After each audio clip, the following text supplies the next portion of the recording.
திருமணம் வந்து நல்லபடியாக நடக்கணும், அப்போதான் வாழ்க்கையில் வந்து ஒரு பெரிய கட்டத்தை தாண்டணும் அப்படிங்கிற ஒரு திருப்தி இருக்கும் ஐயா. அவங்களுக்குன்னு ஸ்பெஷலாக ஏதாவது? எப்போவுமே ஒரு திருமணம் நடக்கணும்னா எளிமையான அதிகால பரிகாரங்க.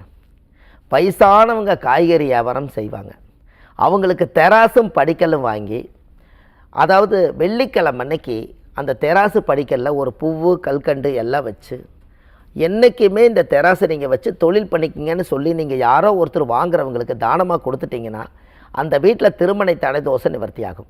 எதனால்? நல்லா பாருங்கள். மேசம், ரிஷபம், மிதுனம், கடகம், சிம்மம், கன்னி, துலாம். இந்த காலச்சக்கரத்துக்கு 7ஆம் இடம் துலாம். அதே போல் ஜாதகத்தில் 7ஆம் இடம் தான் கல்யாணம்.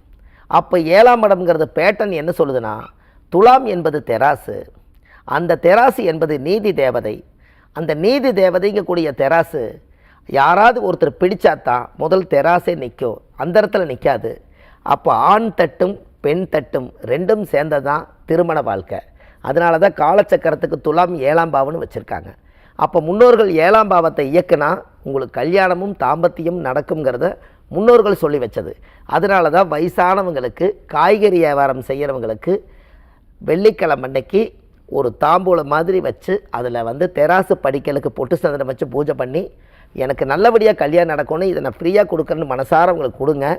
அது சீக்கிரமாக உங்களுக்கு கல்யாணம் நடக்கும். அருமை ஐயா.